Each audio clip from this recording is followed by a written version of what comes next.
I've got some troubling news about England's royal family. He succeeds me as Duke of Cornwall and takes on the responsibilities. Today, I am proud to create him Prince of Wales. Britain woke to a statement that stopped the nation mid-breath. No spectacle, no ceremony, just chosen words released from behind palace walls, carrying emotion heavier than protocol. Within minutes, streets, screens, and households across the UK reacted with shock, sympathy, and concern. Something personal had crossed into public history. What forced the royal family to speak so openly, and why now? As reactions pour in from every corner of the country, one question echoes louder than all others. What does this announcement truly mean for Britain's future? The announcement that stunned the world. As the day slowly dragged on, something strange settled in the air. It was not noise that filled the hours, but silence. Thick, heavy, and unsettling. The kind of silence that presses on the chest and refuses to explain itself. Newsrooms across the world buzzed with activity, yet no one seemed to have anything solid to say. Reporters reread their notes, refreshed their screens, and made quiet phone calls that led nowhere. Every update felt incomplete. Every sentence sounded careful, guarded, and unsure. Journalists who had spent decades covering the royal family, people who knew the palace rhythms, the coded language, the traditions, openly admitted they were lost. They had never seen anything like this. Normally, the palace revealed news in measured steps, with clear signals and familiar patterns. This time, there were no signals, no patterns, just waiting. On social media, the silence created its own storm. Platforms lit up with guesses, theories, and half-formed conclusions. One rumor replaced another within seconds. Each new claim sounded more alarming than the last. Some posts urged calm. Others predicted disaster. Screens glowed late into the night as millions searched for answers that did not exist. The absence of facts made imagination run wild. Then, without warning, something happened that made even the loudest online voices fall quiet. The official royal website suddenly went dark. At first, people assumed it was a technical problem. Websites go down all the time. But this was no ordinary page. This was the digital front door of an institution that symbolized continuity, control, and tradition. Minutes passed. Then, more minutes. Newsrooms noticed. Reporters stared at blank screens. Editors exchanged worried looks. Something was wrong. When the site finally returned, it did not offer comfort. It offered shock. There were no images, no long explanations, just a simple page that felt colder than stone, a white background, black text, the royal crest sitting above a short statement that carried enormous weight. The words were few, but they landed hard, like a blow to the heart. A deeply distressing and heartbreaking development has occurred within the royal family. That was all.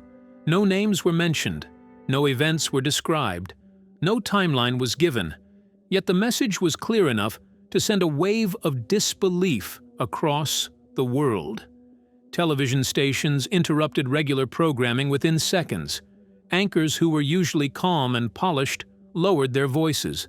Some paused before speaking, as if choosing the gentlest possible words for something that had no gentle edges.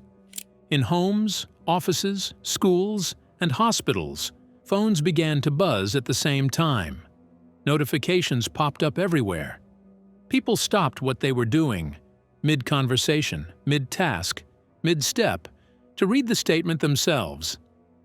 Many reread it again and again, hoping they had misunderstood, hoping context would appear if they stared long enough. It did not. The lack of detail made the moment even heavier. The human mind looks for explanations, for something solid to hold on to. Here, there was nothing.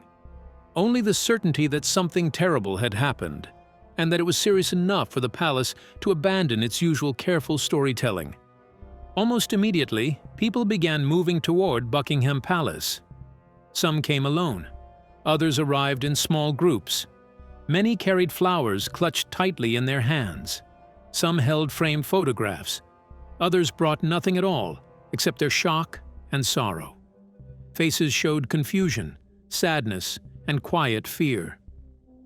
No one spoke loudly. There was no need to. The guards outside the palace stood as they always did, still, disciplined, expressionless. Yet the feeling around them had changed. This was not the usual respectful silence of tourists. It was something deeper. A shared grief that hung in the air, unspoken but clearly felt. For generations, the monarchy had been known for its emotional control. Public appearances were carefully managed. Feelings were hinted at, never poured out. Strength was shown through restraint. But this moment broke through that tradition. The statement, brief as it was, revealed something painfully human behind the palace walls. It reminded the world that behind the titles, the ceremonies, and the symbols were people who could suffer sudden loss, fear, or heartbreak just like anyone else. The lack of details did not distance the public. It pulled them closer. People filled the empty spaces with empathy, imagining the pain that must have made such a message necessary. Across different countries and cultures, the reaction was the same. A pause, a hush, a collective intake of breath. For a rare moment, attention was not divided by politics, entertainment, or endless scrolling. It was focused on one shared feeling: concern. In that silence, the monarchy no longer felt like a distant institution carved from history. It felt vulnerable, human, and in revealing so little, it revealed something powerful: that even the most guarded families can be shaken, and that grief, when it comes, does not ask for permission or follow protocol. How did the nation react to the grief? What kind of response did the announcement get globally? Let's find out. A nation and a world, united in grief. As the afternoon shadows lengthened and the sun dipped lower, the news of tragedy spread like wildfire, reaching far beyond London's borders. From the bustling streets of Washington to the sunlit harbors of Sydney, every major newspaper and news channel carried the same chilling headline: Tragedy at Buckingham Palace. Messages of sympathy poured in from world leaders, celebrities, and ordinary people alike. Letters, tweets, and telegrams alike seemed to echo the same sentiment: sorrow, disbelief, and a shared sense of loss that was impossible to ignore. In Britain, the rhythm of daily life faltered and slowed, as if the nation itself had drawn a deep, collective breath and held it. In classrooms, teachers paused mid-lesson, uncertain how to continue. In shops, the clink of coins and the rustle of bags fell silent, interrupted by murmurs and uneasy glances. Strangers, normally strangers in the crowd, exchanged quiet looks, leaning closer to whisper the same three words over and over, as if saying them aloud could somehow make the world steady again. Have you heard? Even the usual hum of traffic seemed quieter, softer, as though the city itself had been muted by grief. Then came the bells. Church bells began to toll. Not because any order had been given from on high, but because some deeper instinct told them to sound. From the soaring spires of grand cathedrals to the modest wooden chapels tucked into sleepy villages, their ringing rolled across fields, streets, and rivers. Each deep, resonant chime carried a call for everyone to pause, to step outside and listen. It was a sound that did not care about class, age, or belief. Rich and poor, old and young, believers and non-believers alike were drawn together by the mournful chorus. People left their homes and workplaces, drawn outdoors. some simply to hear the bells, others to join the quiet wave of shared grief that now seemed to bind the country. Outside the palace gates, the air was thick with emotion and cold winter air alike. Hundreds of candles flickered, their tiny flames dancing in the breeze, casting a warm glow against the stone walls. Flowers of every color and shape covered the pavement, their petals already bending under the weight of sorrowful hands. Handwritten notes appeared in the gaps between bouquets, messages of love, prayers, personal reflections, and disbelief. Elderly couples, many of whom had followed the royal family for decades, stood hand in hand, tears carving lines down faces worn with time. Parents lifted children onto their shoulders, gently explaining that they were witnessing history, a story that would be told for generations. Some children touched the candles and flowers in quiet awe, sensing the weight of the moment even if the reasons were still beyond their years.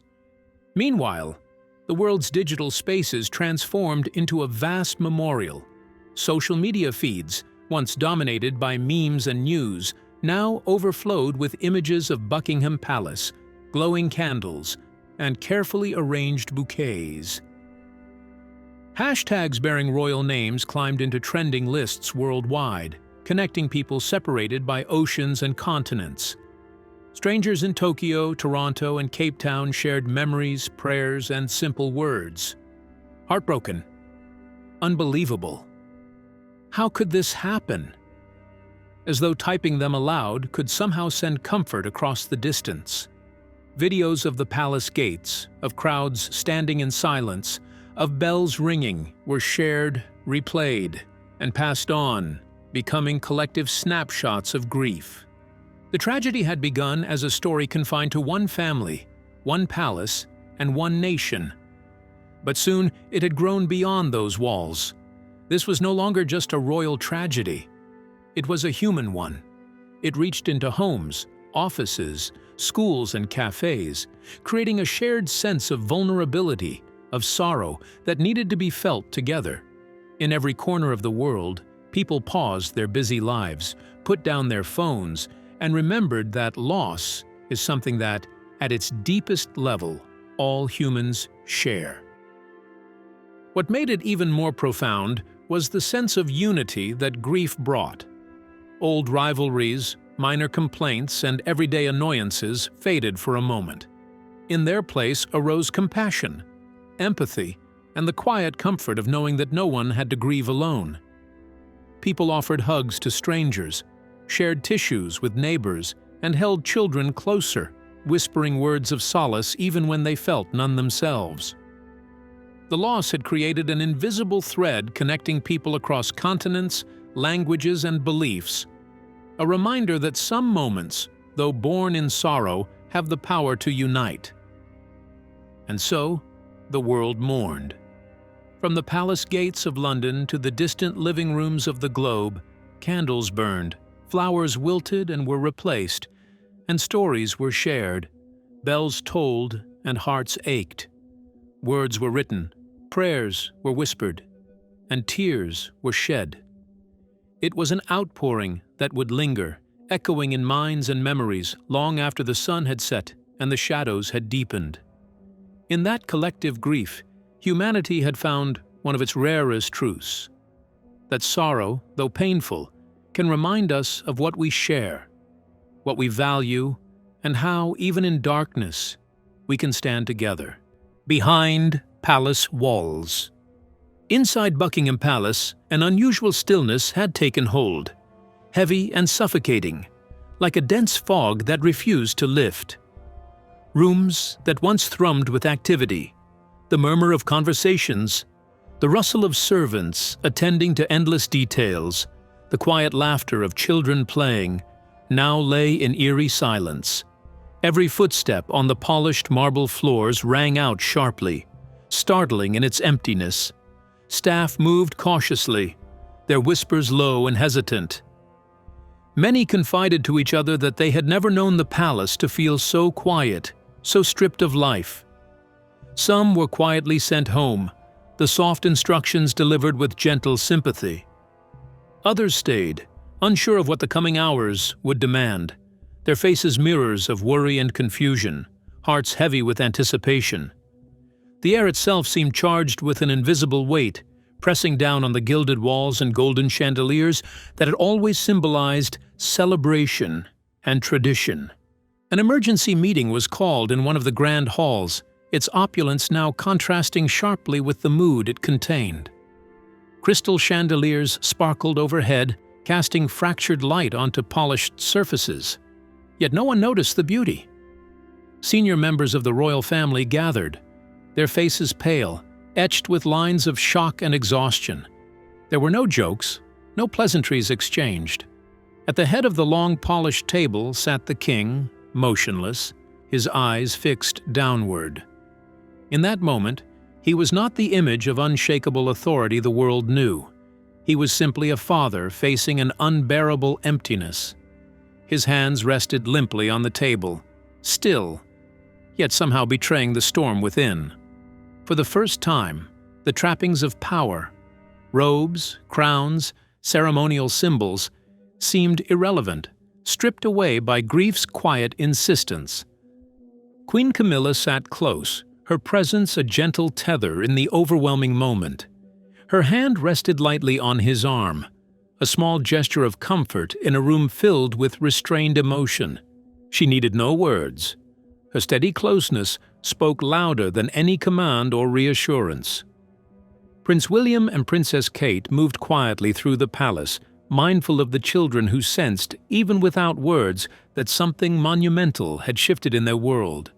The young one's eyes, bright and trusting, searched for guidance and calm, and it was their parents' responsibility to provide it.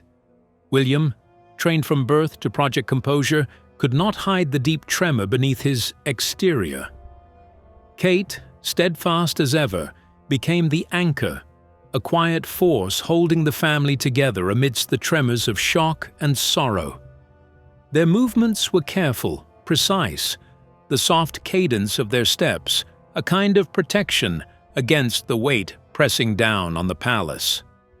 News of the loss had begun to ripple outward, carried by aides and staff, but the palace itself remained an island of mourning.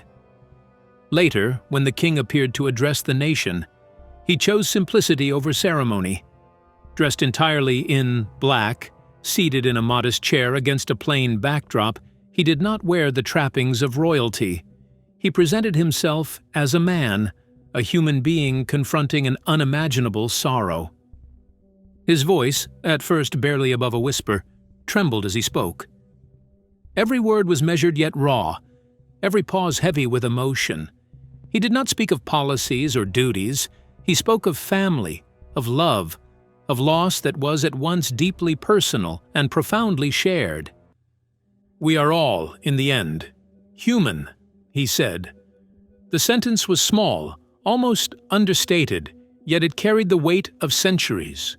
In that moment, the walls that often separated the monarchy from the people seemed to crumble. There was no distance, no pretense of perfection. Instead, there was recognition. A recognition that grief, pain, and vulnerability are universal. That acknowledgement, spoken plainly, resonated far beyond the ornate halls of Buckingham Palace. The nation, watching through television screens and digital streams, felt it as if a veil had lifted. For the first time in living memory, the monarchy did not appear as an institution apart from the people. It stood with them, side by side, sharing in their sorrow. Inside those silent corridors, staff began to sense a subtle shift. The oppressive stillness remained, yet beneath it stirred a quiet solidarity. Servants who had once passed each other with only a nod now offered soft words of support. Junior aides whispered encouragements and reassurances. Even in grief, life within the palace began to move again, not in the hurried business-like way of duty, but in small deliberate acts of care and presence. Grief, though consuming, had revealed the humanity behind the grandeur, the vulnerability beneath the titles. And so the palace, heavy with silence and sorrow, became something more than a home for a royal family. It became a mirror reflecting the nation's own fragility and resilience, a place where loss was acknowledged openly, tenderly, and without pretense. In the shared recognition of pain, the people and their monarchs found connection, a rare intimacy forged in the quiet heart of mourning. It was a moment that would linger far beyond the mourning period, a reminder that even in places built for royalty, even amidst grandeur and centuries of tradition, the most human truths remain the same: love, loss, and the courage to continue despite the weight of sorrow. Was the tragedy able to change anything in the monarchy, the nation, or globally? What effect could it have on the future? Let's find out. What this tragedy changed forever. In the days that followed, the full weight of reality began to unfold, slowly, like sunlight breaking through heavy clouds. The story that gripped the world was not about scandal, nor was it about politics, influence, or the intricate games of power. It was far simpler, yet infinitely more profound. It was personal, deeply personal. A loss so raw and irreparable that it stripped away all the pomp, the ceremony, the polished images, and left only the stark, fragile truth of human existence beneath the crown. For the first time, the world saw a royal life stripped of its layers, the rituals, the protocol, the endless smile for the cameras, and revealed what lies beneath: a heart capable of grief, of emptiness, of longing. Tragedy did not come with a headline of intrigue or betrayal. It came quietly, painfully, a reminder that no title, no palace walls, no gilded crown can insulate anyone from the most human of experiences: loss. And then, something remarkable happened. The public's reaction was unlike anything the media, or even the family themselves, could have expected. There was no rush of anger, no surge of suspicion, no bitter questions about what could have been done differently. Instead, there was something softer, yet more powerful: compassion. People everywhere recognized themselves in the royal sorrow. Parents who had held the tiny hands of children who would not grow up. Families who had faced sudden heartbreak. Individuals who knew the sharp sting of life's unpredictability. They all saw their own pain reflected in the eyes of those who had seemed untouchable. For centuries, Buckingham Palace had stood as a symbol of distant authority, untouchable and impenetrable, a place where the public could gaze at the monarchy from afar, never imagining the lives within to mirror their own. That distance, that carefully maintained untouchability, had always seemed part of its power. Yet now, for the first time in living memory, the walls of the palace seemed to breathe with human vulnerability. They seemed to ache. They seemed real. And in that reality, people found a new kind of connection, one far deeper than admiration or loyalty, a connection rooted in shared human experience. Suddenly, the future of the monarchy felt uncertain, not because of politics or public opinion, but because of the human truth that had been revealed. It was no longer enough to exist as a symbol of tradition, ceremony, or continuity. The crown could no longer hide the fragility beneath it. What had been revealed was a new foundation, one that demanded authenticity, a bond formed not merely by history or power, but by the quiet, unspoken understanding that grief, love, and loss are universal. Outside the palace gates, the signs of this collective mourning were everywhere. The Union Jack hung at half-mast, a signal of national sorrow. Candles flickered in the darkness, each small flame a silent message of remembrance, solidarity, and empathy. Flowers piled high, messages were written, and people lingered in quiet reflection, honoring the pain that touched not only a royal family, but an entire nation. And in that quiet, certain truths became impossible to ignore. Crowns cannot protect hearts from breaking.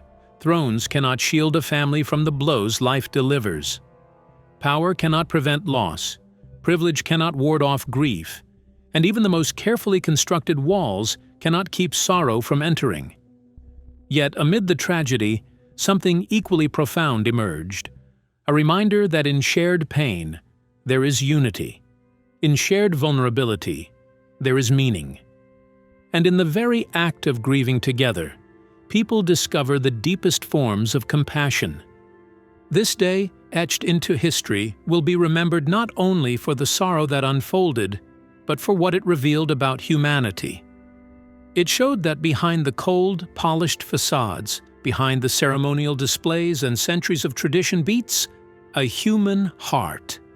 One that loves, fears, grieves, and endures. One that reminds us all that life, in its most essential form, is the same for everyone, royal or ordinary, powerful or powerless. And perhaps in that revelation, there is hope. Hope that institutions can find purpose in vulnerability, that nations can find unity in mourning, and that we, as individuals, can find empathy in recognizing our shared humanity. For it is only when we acknowledge the human heart behind the pageantry, when we allow ourselves to see through the layers of ceremony, that true transformation begins. In the end, the palace walls did not crumble, the crown did not lose its weight, and life continued. Yet the world had glimpsed something more profound than any protocol could ever reveal. That loss touches all, that grief unites, and that sometimes seeing the human heart behind the crown can change everything. And in that moment, a simple, unshakable truth became clear. No title, no power, no history can shield anyone from the realities of the heart. But in sharing those realities, we discover the most enduring strength of all, the strength of compassion, connection, and shared humanity. Is this the first time the monarchy is going through such grief? Which grief has affected the monarchy for decades? Let's dive into the details of the darkness that still haunts the monarchy after decades. A loss the crown never outgrew.